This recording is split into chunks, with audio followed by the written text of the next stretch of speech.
My first track, make you no ask me. Girls today ask question. I be the bunch. If you don't know me, Oski Bunch, like my Jamaican friends call me. Make we roll. The Banj and Don Jazzy, Dakpo and Michael. I always like to call them by their real names to keep them grounded. But then again, when people become superstars, they become superstars that even I have to sometimes call them by their stage names. Listen, for you that don't know the bunch, now you know the bunch. So after the 2004 big Nigerian independence intro jam, the initial excitement of the night was like, this guy is a superstar. Initially, I wasn't really, I just wanted to be consulting for them and everything. The band would be calling me like every day. I tell people that the band used to toast me. He talks to me as if he was toasting me. He'd be selling me a dream because he had a dream. He'd be selling me that dream in such a romantic way, pause. Even at that time, I wasn't really interested in doing any management because I had so much to do. I was producing only God knows how many programs. I had family. I had even moved my family to the States because I was trying to build something in the States with this Afro hip hop and everything. So I was like really busy. I was like on the plane like every 2 weeks, going back and forth to Atlanta, Lagos, and everything. Not until his mom now came to the Pen TV studios to wait for me after a TV program. And once the mom stepped in, and you know how they do when they marry in Nigeria, they'll take the hand of the husband and the wife and put it together. That's what his mom did. He said, look, I am giving you my son. Like he put the band's hand and my hand together. And after that, I couldn't refuse. Let's talk about your image. I'm looking at you. You're a cross between Fela and Jimi Hendrix and Usher. And I'm saying to myself, who are you? I'm Dubai. No, seriously. But how would you describe yourself? Musically or in terms of the kind of image you're trying to sell? Are you into Afrobeat? Are you into hip hop? Are you into R&B? Really, I have the same problem. I can't categorize my music. I can't say I'm an Afrobeat or hip hop because really, when I was coming to England, I was coming to do pop.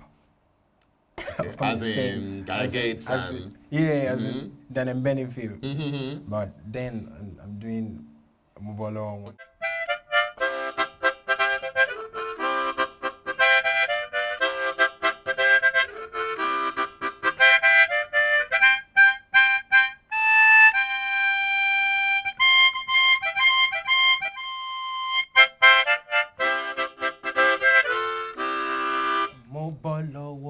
Hello.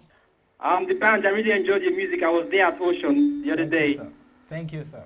How are you doing? And mo gbádùn orin yẹn kan pàdé ní ìwé parọ́ fún ẹ. Àgbáyé mi gan gbádùn ṣáàmù. Gbogbo wa táwa nílì láti gbágìrì ilé wa ti jábọ̀ àti jámọ́ wọn lọ́wọ́ o ṣáàmù.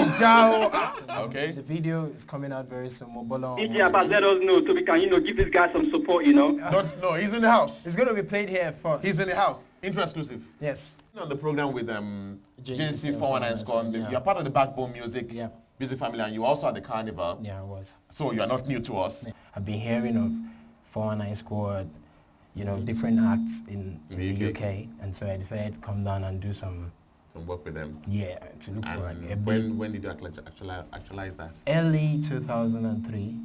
Last year? Yeah, last year I met up with Masterplan, one of the members of 419 Squad, and then from there he introduced me to JJC, and then I started working with them, and then from there I met my producer Don Jazzy. Sexy Don Jazzy. Everybody knows Don Jazzy. Hello. Hello. Good evening. Good evening. What's your name? I'm Patient from Don Jazzy's mom.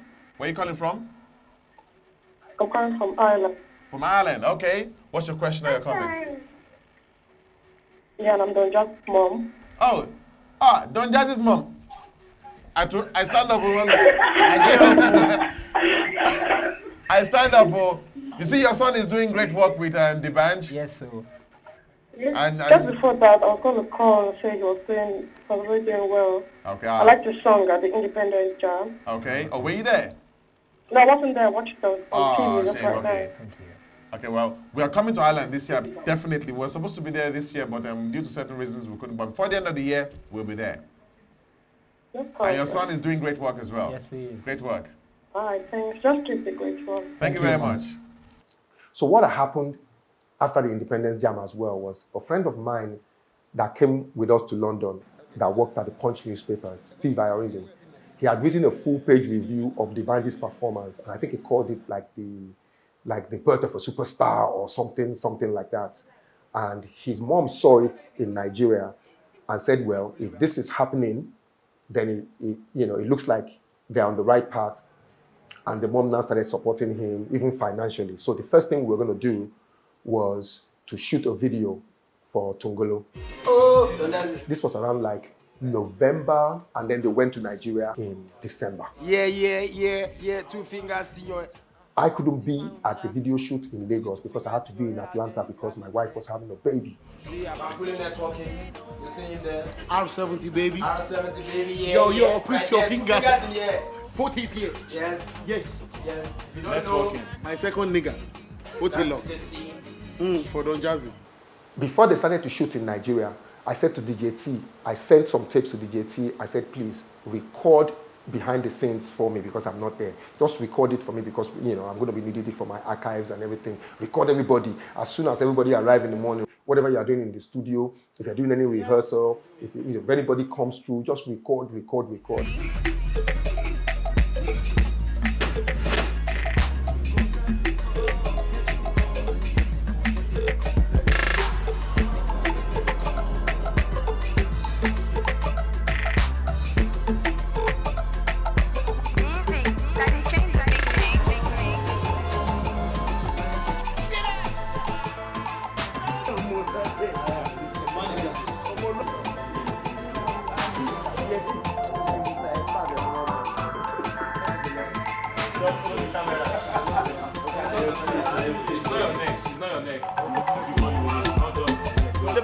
Husky band like my Jamaican friends call me.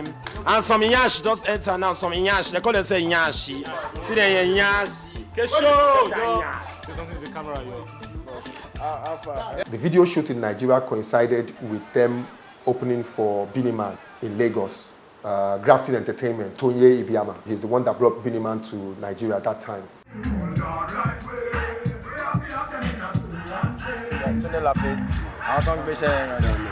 London, you say there's Tone de la Face, you know him. Anyway, what's him? Abbas, India. No, he's not coming now. I'm Ayo Shonaiya to come on. Okay, I want to get back to okay, yeah, that's cool, man.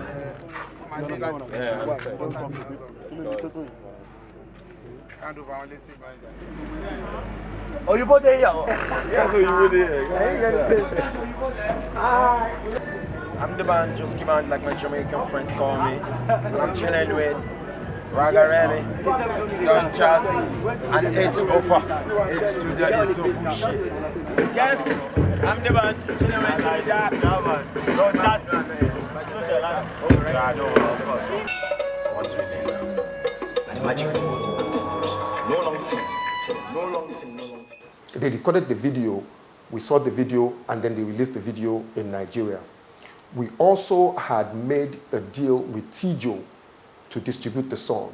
So after we did the video, and the video was everywhere, everybody was talking about the Coco, like the band had become known, from Mobolo Wonwo to the guy that's doing, make I tell them the Coco, everything was, moving in the right direction. But there was like a discrepancy in the calculation or the declared calculation of how many units was sold for the album No Long Thing. While we were still dealing with that one, we met another marketer. His name is Obino. And Obino had known before me and him traveled to London one time. We were on the same flight to London one time. The funny thing about Obino is the kind of guy that rushes his words. He speaks a little bit too fast. It's not like I was, because when I was younger, I used to stutter. So they said they were going to give him a secondary inspection.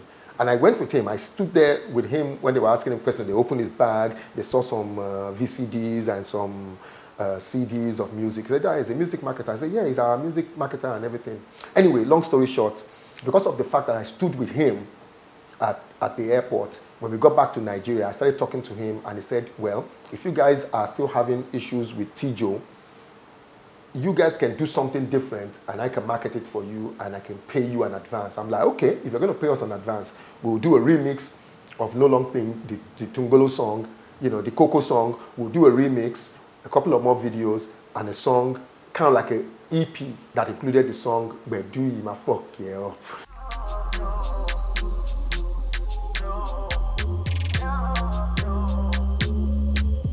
Albino gave us an advance and we shipped everybody to London to shoot the video, the remix for Tungolo.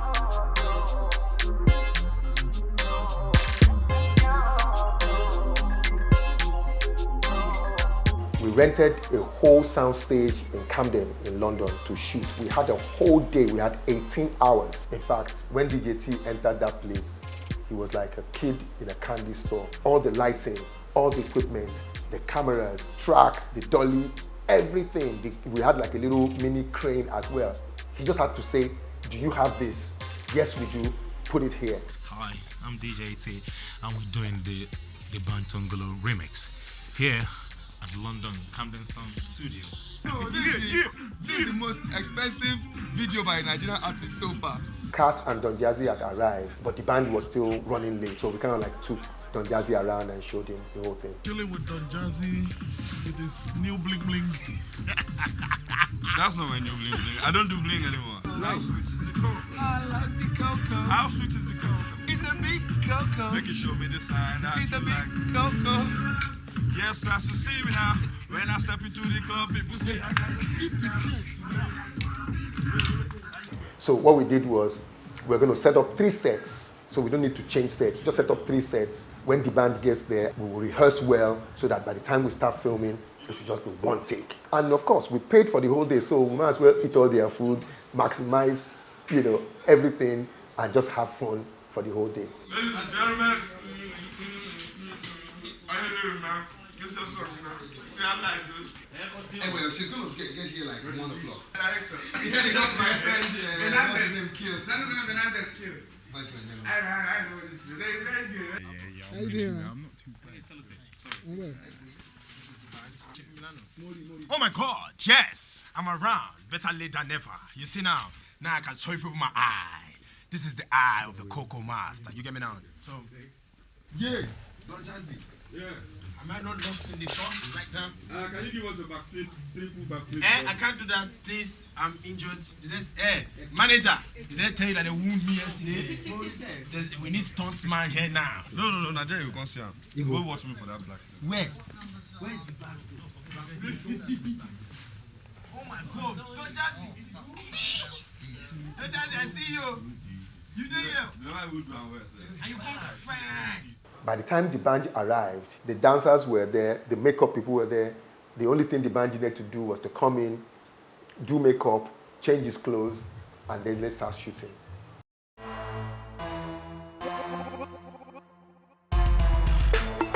And the idea was, since the set for the Tungolo original song was black dancers, white background, we're going to do the remix, black background, white dancers. That was the concept. Simple as that.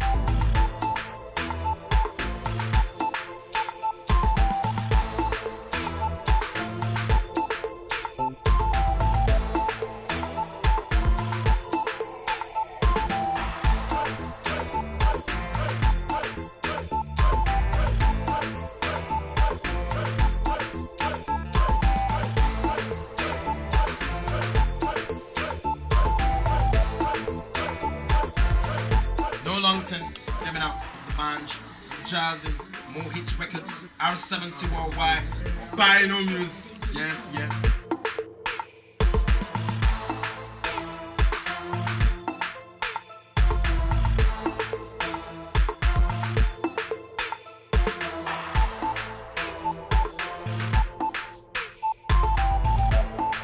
During the shoot, we even had some guests that came. I remember it was that time when Cobams was signing some kind of deal, and he was still with Kevin Luciano at Question Mark Records. So it was Kevin Luciano, Benga Shokefun, and I think their other partner, they came with Cobams. Right here in the making of Do You Know the Coco video. Yo, Cobams, say something to the camera here. Camera, making of the video. This is Cobams here, live from London, making of the video. Yo, peeps, this is history being made right here. Tell somebody to tell somebody to tell somebody to tell. Cobams in the building! One person See all these ladies here. Africa, I must tell you, anytime you're flying. Call him. No, Anytime you're flying. That's the producer. Yes. That is the producer. Wait, stop there. R70 Inc. Worldwide. London, Lagos, Atlanta, LA. All right.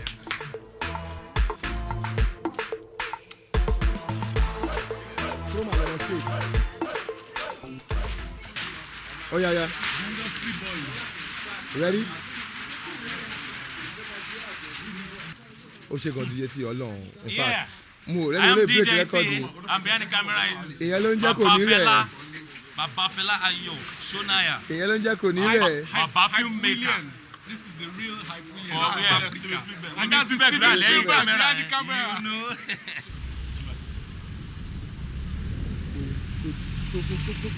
I remember when we were shooting the Mobolo War video. It was so funny because we were right on the street.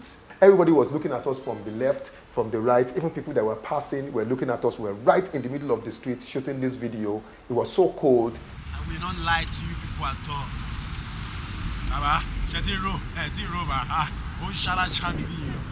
I'm freezing fucking cold right about now. Alright? No long term, you know how we do. That's him, Steven Spielberg, DJ T production. The man behind the camera, if you don't know him, is Team Dog. He's very cold, so he's shaking, his hand is shaking, so the camera is shaking. Yes, it's cold weather that is happening to this one. Film Ayo Shonaiya is putting money inside the coin so that we can pack our car there. Lewis, wave your hand to the camera. Wave there. Yes, that's it. Yeah.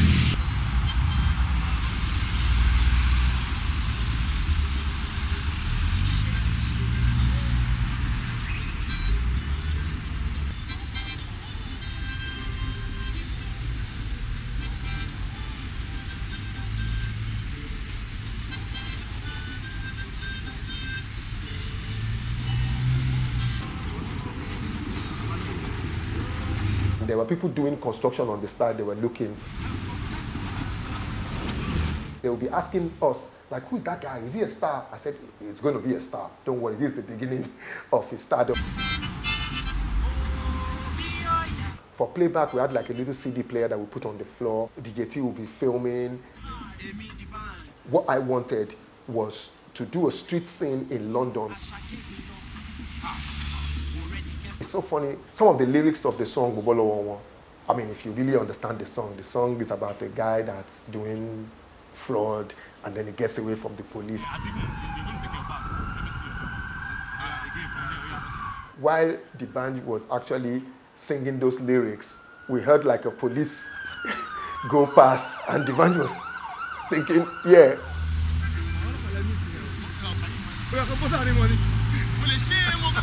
Why we be singing about Mobolo Olokpa, and then the Olokpa is actually passing through during the video shoots. I think it's just one of those things that, you know, it makes for a good story to tell. Because of the fact that the band's name was, you know, getting bigger and bigger in Nigeria, we started getting, you know, a lot of bookings in Nigeria. And I remember one of the first bookings we had in that early 2005 or mid 2005 was a guy in Abuja called Yankee Tech. He's such a fan of the band. You'll be like, that Coco master, Coco. I'll bring him to Abuja. Yankee Tech is such a hustler. Yankee Tech used to go around as a concert promoter wearing a t-shirt that says Yankee Tech Promotions, and then he has his phone number. It's like a walking billboard. But Yankee Tech will tell us that he only needs the band, that he doesn't have tickets to fly, you know, the band and Don Jazzy to Abuja to come and do a show. I remember one of the shows that we did in Nigeria. This was in 2005. It was in late 2005. It was the Guinness Extra Smooth launch in Port Harcourt. My schedule was just crazy. In fact, I flew from Atlanta to London, from London straight to Port Harcourt on Virgin Nigeria to meet up with the guys. After that show, we all went back to Lagos. And I think we got a booking again with Yankee Tech to come back to Abuja. But that was close to when I was supposed to go back to London. So we flew to Abuja, we did the show in Abuja, and I had to fly from Abuja to Port Harcourt, and I flew on a Sosoliso flight from Abuja to Port Harcourt. And then from Port Harcourt, I flew to London, and then from London to Atlanta. And shortly after that, that same aircraft, that same flight from Abuja to Port Harcourt, Sosoliso had crashed. It coincided with when themselves were telling me about things were happening in Nigeria, and they really wanted to go to Nigeria. Maybe we should get like somebody, management in Nigeria, so that when I'm not around, or maybe their mom, Jibanji's mom should be managing them. I was pushing more for them to come to the States, but I don't think we were not ready for Afrobeats then, so maybe that was too early, and that was how we kind of like parted ways.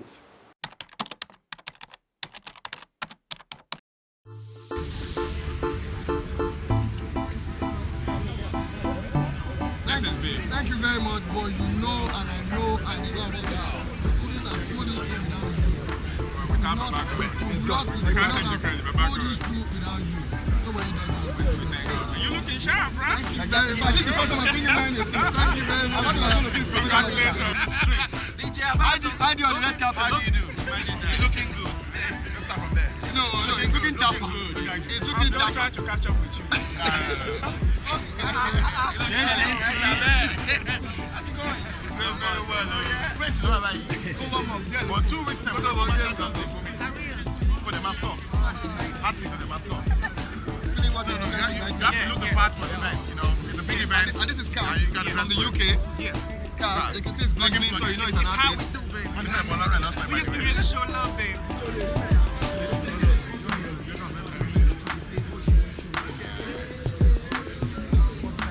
So the next time we all got together was in Lagos in March 2006. And that was at the first edition of the Hip Hop World Awards, which has now become the Headies.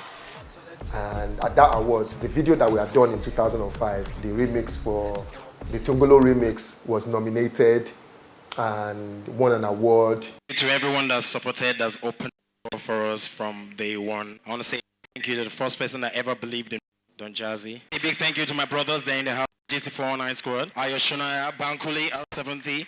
That was the award where the band performed with the towel.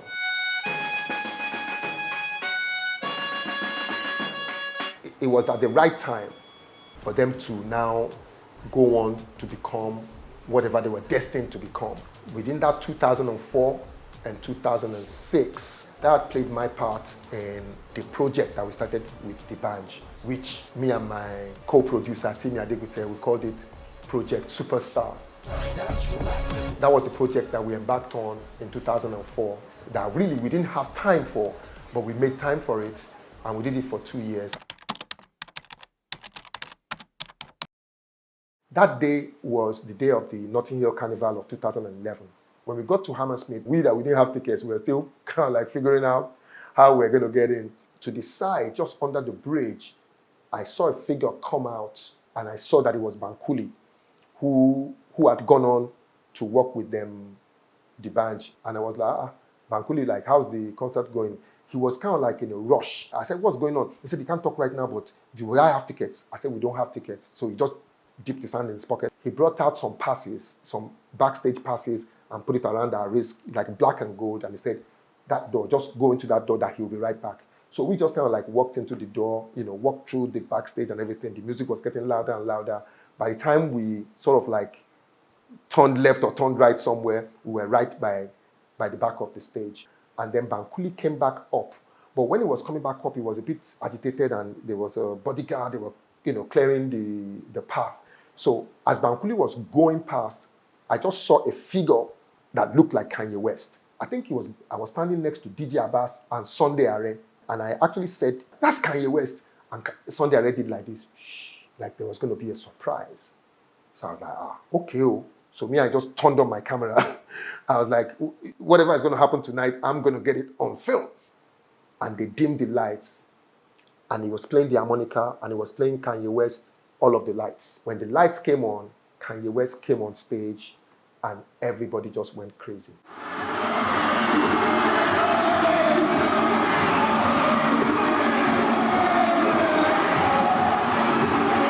For me, people know how I am Kanye West.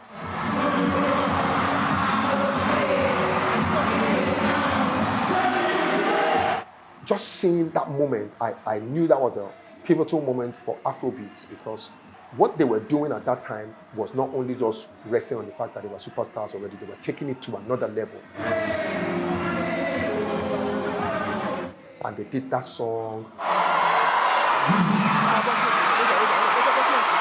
And Kanye West now put the chain around his neck.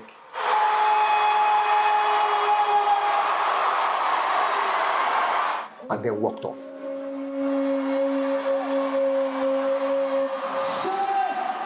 And the band was still admiring the chain on his neck. And he didn't know if Kanye had gone left stage or right stage.